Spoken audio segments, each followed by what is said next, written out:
49 fertility centre మీకు అందిస్తుంది కేవలం 899 రూపాయలకి ఫర్టిలిటీ అసెస్మెంట్ ప్యాకేజ్. మమతా బెనర్జీకి ఒక్కరికే గొడవ, సుప్రీంకోర్టుకి వెళ్ళడం, డ్రామా చేయడం, ధర్నా చేయడం, ఎలక్షన్ కమిషన్ దగ్గర వెళ్ళి పోరాడడం, కొట్లాడడం అన్నీ చేశారు.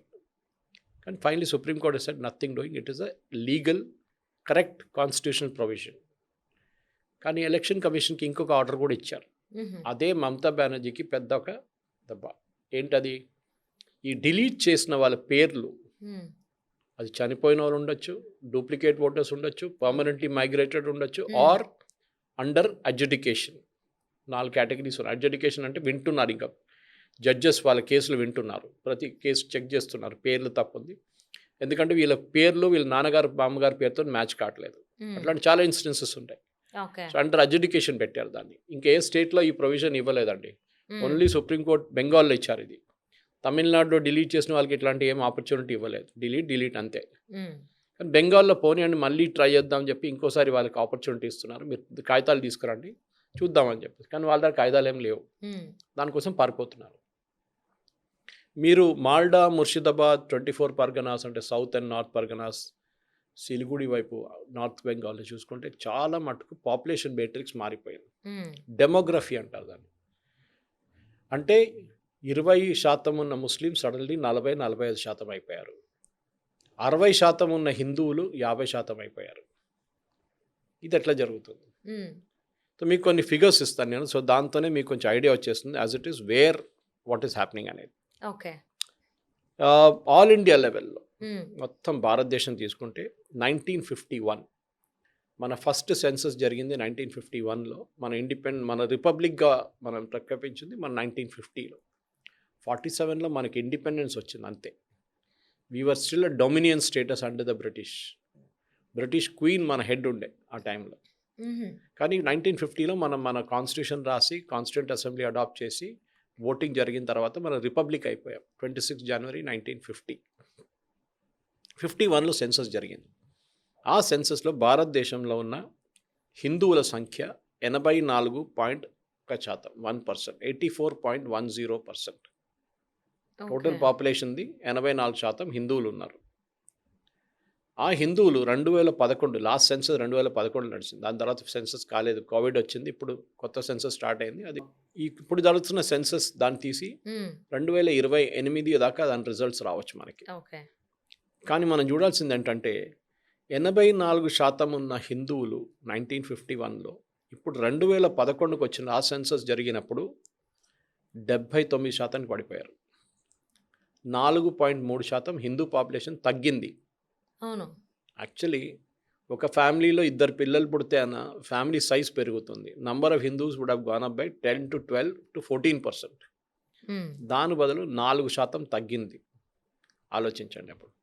ఇది ఎంత మనకు 1950 అంటే 50 + 10 60 సంవత్సరాల్లో హిందూ పాపులేషన్ 4% తగ్గింది. 4.3. ముస్లిమ్స్ ఇండిపెండెన్స్ టైంలో భారతదేశంలో 51లో ఈ ఫస్ట్ సెన్సస్ జరిగినప్పుడు 9.8% ఉండే. 9.8% 1951లో. కానీ 2011 సెన్సస్కి వచ్చేదాకా అది పెరిగి 14.2 అయిపోయినాయి. దీనికి 2 లాజిక్లు ఉండొచ్చు. ఒకటి, ముస్లిం పాపులేషన్లో ఫ్యామిలీ ప్లానింగ్ ఫాలో చేయరు, వాళ్ళకు 3, 4, 5, 6 పిల్లలు కూడా ఉండొచ్చు వాళ్ళకి. చాలా కేసెస్లో కరెక్ట్ అది. రెండవది, బయట నుంచి బంగ్లాదేశ్ వైపు నుంచి వచ్చిన చాలామంది ముస్లిమ్స్ వచ్చి భారతదేశంలో ఫేక్ ఐడెంటిటీ కార్డ్స్ తెచ్చుకొని, ఫేక్ ఆ టైంలో ఆధార్ లేదు, సో మిగతా సర్టిఫికెట్లు తెచ్చుకొని భారతదేశంలో సిటిజన్స్ అయిపోయారు. దానికోసం 2011లో సెన్సస్లో కనిపిస్తున్నారు వాళ్ళు. ఓకే, ఇదొకటి. కానీ మనం అనుకుంటాం బెంగాల్ యాక్చువల్ ఇంపాక్ట్ బెంగాల్ మీద జరిగిందని. ఈస్ట్ పాకిస్తాన్ నుంచి, ఆ టైంలో ఈస్ట్ పాకిస్తాన్, ఇప్పుడు బంగ్లాదేశ్, ఈస్ట్ పాకిస్తాన్ నుంచి తురుబాట్లు అందరూ వచ్చినప్పుడు బెంగాల్ మీద పడిందని. కరెక్ట్, బెంగాల్ మీద చాలా మటుకు ఇంపాక్ట్ ఉండే. కానీ బెంగాల్ కన్నా పెద్ద ఇంపాక్ట్ జరిగింది అస్సాం మీద. ఓకే, ఎందుకంటే Assam also shares a border with Bangladesh. అక్కడ అస్సాంలో దీని వ్యతిరేకంగా పెద్ద ఒక అజిటేషన్ జరిగింది. Okay, all Assam students union అని చెప్పి అక్కడ స్టూడెంట్స్ వాళ్ళ ఒక గ్రూప్ ఫామ్ చేసి ఈ బయట నుంచి బంగ్లాదేశ్ నుంచి వచ్చిన ఎవరైనా కానీ వీళ్ళని ఇక్కడి నుంచి తీసేయాలని చెప్పి పెద్ద అజిటేషన్ చేశారు. ఓకే, దాన్ని అరికట్టడానికి పోలీసు వాళ్ళు ఫైరింగ్ చేశారు, అది చేశారు, ఇది చేశారు, చాలామంది యంగ్స్టర్స్ చనిపోయారు. దాని తర్వాత యూనియన్ గవర్నమెంట్, అప్పుడు రాజీవ్ గాంధీ గారు గవర్నమెంట్ ఉండే, వీళ్ళు ఒప్పందం చేసుకున్నారు that we will detect, delete and deport ఓహో! వీళ్ళని. సో అంటే ఆల్ అస్సాం స్టూడెంట్స్ యూనియన్ ఏమన్నారంటే, మాకు వీఆర్ నాట్ బాదర్డ్ మీరు ఎక్కడ పంపిస్తారో వీళ్ళు మా స్టేట్లో ఉండకూడదు హ్మ్. అంతే. మీరు మిగతా స్టేట్లో తీసుకెళ్తారో బంగ్లాదేశ్లో తీసుకెళ్ళి పడేస్తారో మాకు తెలియదు. హ్మ్. ఎందుకంటే ఎందుకంటే ఆ టైంలో కూడా క్రాసింగ్ ఎక్కువ లేకుండే, ఫెన్సింగ్ లేకుండే, వీళ్ళు పడేస్తే మళ్ళీ నెక్స్ట్ డే వచ్చేస్తారు మళ్ళీ, అట్లాంటి ఓహ్! సంగతి వీళ్ళది. సో మీరు పని చేయండి, మీరు ఎక్కడైనా పంపించండి. కానీ అది ఆ ఒప్పందం ముందుకు ఎక్కువ వెళ్ళలేదు. దాని తర్వాత ప్రఫుల్ల కుమార్ మహంత గారు చనిపోయారు. దాని తర్వాత మూమెంట్ కూడా పోయింది. ఇప్పుడు దానిది ఒక పొలిటికల్ పార్టీ ఉంది, అహోం గణ పరిషత్ అని చెప్పి, ఏజీపీ. ఓకే. వాళ్ళు బీజేపీతోనే అలయన్స్లో ఉన్నారు, ఎన్డీఏలో ఇప్పుడు అస్సాంలో. సో ఆ అజిటేషన్తోనే అది ఆగిపోయింది. కానీ ఇప్పుడు కూడా 22 నుంచి 26 కాన్స్టిట్యున్సీ నార్త్ అస్సాంలో ముస్లిం మెజారిటీ ఉంది ఇప్పుడు. హ్మ్.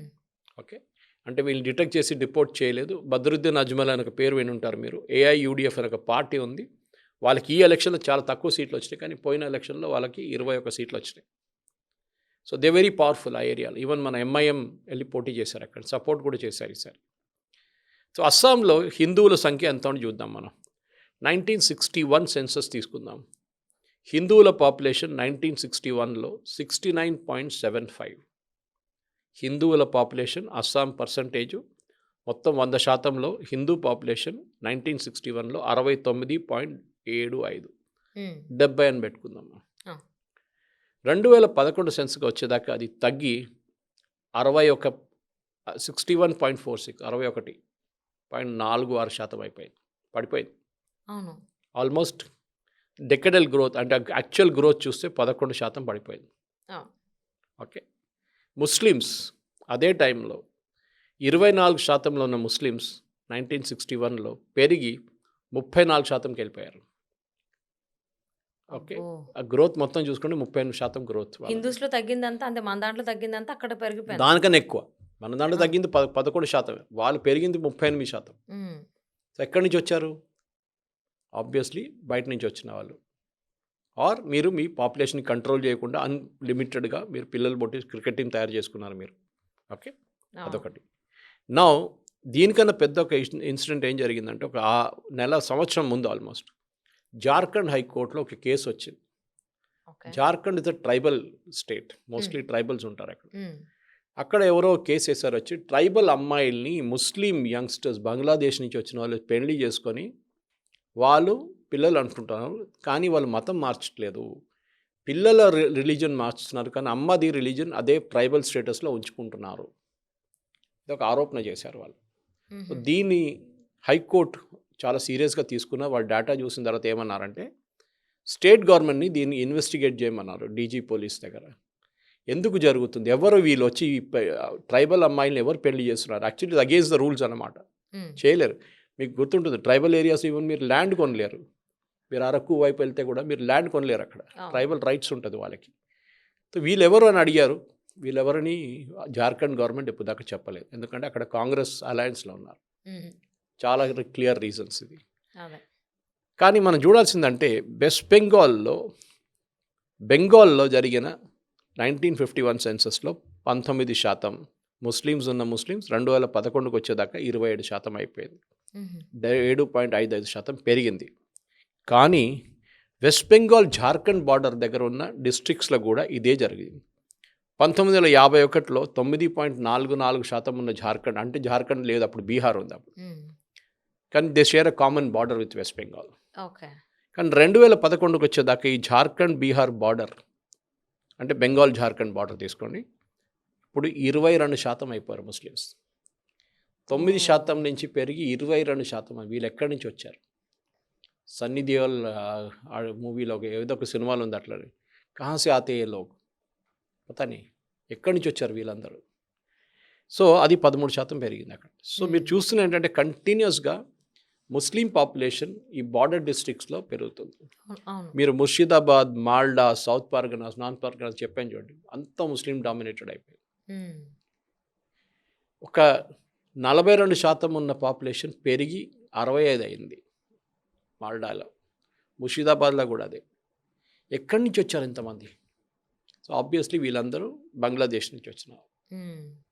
సో ఇప్పుడు ఎస్ఐఆర్ ప్రాసెస్ మొదలైనప్పుడు వీళ్ళ దగ్గర అడిగారు, మీరు ఇక్కడి నుంచేనా అంటే కొంతమంది వాళ్ళ దగ్గర ఉన్న ఐడి కార్డులని ఇచ్చారు, including election ID card. So వాళ్ళ దగ్గర ఒక క్వశ్చన్ ఉంటుంది ఎప్పుడు, అది మీ దగ్గర కూడా అడుగుతారు. ఇప్పుడు మన దగ్గర ఎస్ఐఆర్ నడుస్తుంది, మీరు 2002లో ఓట్ వేయలేదు, you are below the voting age.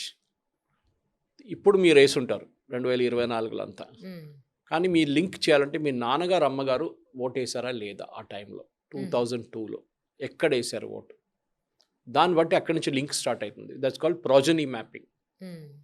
మీరేం ప్రూవ్ చేస్తారు దట్ మీరు మీ అమ్మ నాన్నకి పుట్టారు అంటే మీ either birth certificate or 10th class certificate ఏదో ఒక ఒఫీషియల్ సర్టిఫికేట్ తీసుకెళ్తారు. అది కాకుండా మీ నాన్నగారు అమ్మగారే లింక్ మీతో వస్తుంది, అది మీ సిస్టర్ బ్రదర్ ఉంటే వాళ్ళ లింక్ కూడా వచ్చేస్తుంది ఆటోమేటిక్గా. ఇది ప్రాసెస్. కానీ వీళ్ళ దగ్గర వీళ్ళ అమ్మ నాన్నగారి డీటెయిల్స్ లేవు.